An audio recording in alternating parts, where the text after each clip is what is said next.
ประกาศข่าวฮ้อนข่าวด่วนก่อนอื่นหมดขอแสดงความนับถือฮักแพง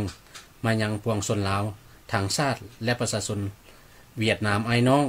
ข้าพเจ้าท้าวพุทธเสนจันทรังสีขอเรียกร้องมายังปวงชนลาวทุกชนชาติชนเผ่าอยู่ทุกมุมโลกและประชาชนเวียดนามไอ้น้องให้ลุกขึ้นมาปกป้องประเทศชาติของพวกเฮาและผู้นำที่แสนฮักของปวงชนลาวทางชาติเพราะว่าปัจจุบันนี้นครหลวงเวียงจันทน์แม่นตกเป็นหัวเมืองขึ้นของประเทศไทยแล้วเพราะว่าท่านโสวันดีนาถาวงศ์รองเจ้าของนครหลวงเวียงจันทน์ท่านราชนีวงศ์อมราธิธาดาและนางพัสลีพิษสมัยได้เข้าเฝ้าพระบาทสมเด็จพระเจ้าอยู่หัวของไทยโดยขอความช่วยเหลือให้เพิ่นสนับสนุนเงินเอามาเฮ็ดรัฐประหารก็คือการค้นล้มรัฐบาลของพวกเฮาในปัจจุบันโดยมีการสัญญาว่าจะมอบเมืองเวียงจันทน์ให้เป็นหัวเมืองขึ้นของไทยโดยจะเฮ็ดหนังสือการเชิญเอาพระเทพรัตนสโสดามาปกครองเมืองเวียงจันทน์ส่วนหลวงพระบางแม่นจะให้ท่านบุญเตรียมพิษสมัยเป็นเจ้าชีวิตและจะเอาสวรรณเขตให้เจ้าแออยู่ฝรั่งมาปกครองเป็นเจ้าชีวิตเหตุผลที่เจ้าชีวิตไทยตัดสินใจเฮ็ดสงครามครั้งนี้เพราะความเข้าใจผิดเกี่ยวกับรูปปั้นเจ้าอนุวงศ์ที่ท่านโสวันดีรองเจ้าของนครหลวงเวียงจันทน์ท่านราชนีวงศ์อมราธิธาดาและนางพัสลีพิษสมัยไปอธิบายชี้แจงบอกว่ารูปปั้นเจ้าอนุวงศ์เดมือไปทางประเทศไทยนั้นแม่นมีความหมายว่าลาวเฮาจะปลุกระดมเอามาขึ้นกับลาวฉะนั้นพระบาทสมเด็จพระเจ้าอยู่หัวของไทยจึงบ่พอใจและตัดสินใจสนับสนุนในการเฮ็ดรัฐประหารก็คือการค้นล้มระบอบคอมมิวนิสต์อยู่ลาวและประเทศเวียดนามไอ้น้องโดยช่องทางการขนเงินเข้าไปเฮ็ดสงครามอยู่ในลาวครั้งนี้แม่นมีอยู่2บริษัทคือ 1. บริษัทกสิกรรมการเกษตร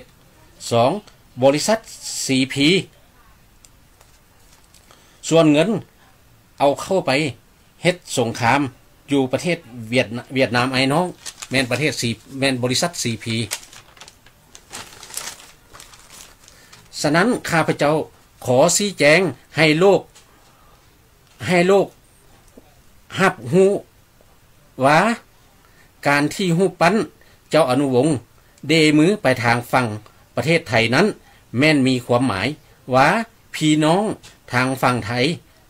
ก็แม่นพี่น้องสายเลือดลาวเหมือนกันเพราะเว้าภาษาเว้าคล้ายคือกันให้ฮักหอมสามัคคีกันโดยแม่นประเทศไทยเป็นอ้ายและประเทศลาวเป็นน้องประชาชน2ฝากฝั่งลาวไทยให้ฮักหอมสามัคคีกันช่วยเหลือซึ่งกันและกันบ่ได้มีเจตนาและบ่มีความคิดที่ว่าจะเอาภาคอีสานของไทยมาเป็นของลาวและสาเหตุที่ต้องปลดปล่อยประเทศเวียดนามไอ้น้องนั้นเพราะเพิ่นยานว่าคนลาวที่หนีไปเวียดนามจะกลับมาตีเอาคืนดังนั้นข้าพเจ้าจึงขอปลุกระดมปวงชนลาวทางชาติอยู่ทั่วทุกมุมโลกและประชาชนเวียดนามไอ้น้องลุกขึ้นมาปกป้องบ้านเมืองและเรียกร้องให้นักเรียนนักศึกษาทหารและตำรวจออกมาปกป้องประเทศชาติและผู้นำอันแสนฮักของพวกเฮาให้แสดงให้โลกฮู้ว่าปวงชนลาวทางชาติบ่ยอมให้ชาติอื่นใดมาเป็นนายและให้ลูกหลานลาวไปเป็น ค่อยค่าของชาติอื่นข้าพเจ้าหวังอย่างยิ่งว่าเมื่อประชาชนลาวทั้งชาติเห็นเว็บไซต์นี้แล้วจะพากันออกมาปกป้องประเทศชาติบ้านเมืองของเฮาขอขอบใจ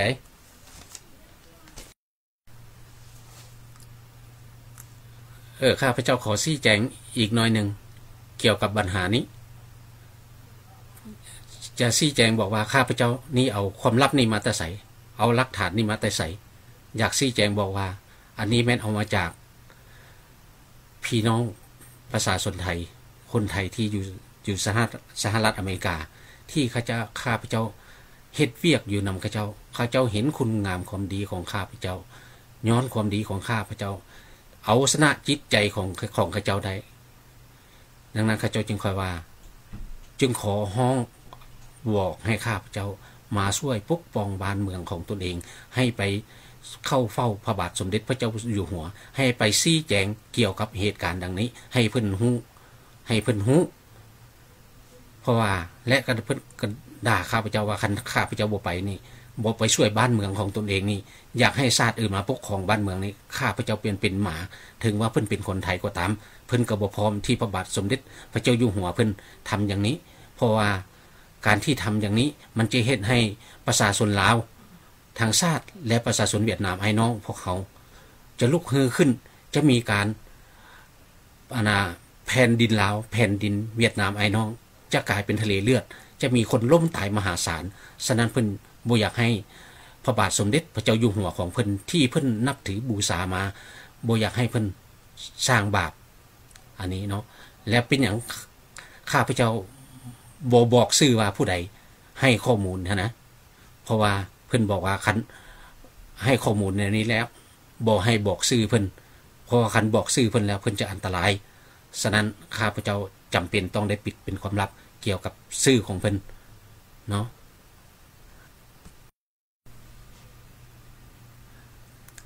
ข้าพเจ้าขอเว้าต่อเกี่ยวกับปัญหาที่เว้าผ่านไปในเว็บไซต์วังหนึ่งนี้อยากชี้แจงบอกว่าเป็นอย่างจึงค่อยบ่เห็นออกข่าวเพราะว่าเพิ่นให้ปิดเป็นความลับท่านสวัสดีท่านราชนีวงศ์และนางพัสดีเสนอให้เจ้าชีวิตให้ปิดเป็นความลับให้ฮู้แต่3คนเพราะว่ายานประชาชนลาวจะลกฮุกฮือขึ้นต่อสู้และบรรดาทหารตำรวจที่ไปร่วมกับเพิ่นส่วนหนึ่งนั้นยานเขาเจ้าจีบอกเข้าร่วมนำยานพวกเพิ่นจีบอสนะฉะนั้นข้าพเจ้าจึงขอชี้แจงให้บรรดาพ่อแม่พี่น้องปวงชนลาวทั้งชาติรับรู้ดังนี้ขอขอบใจ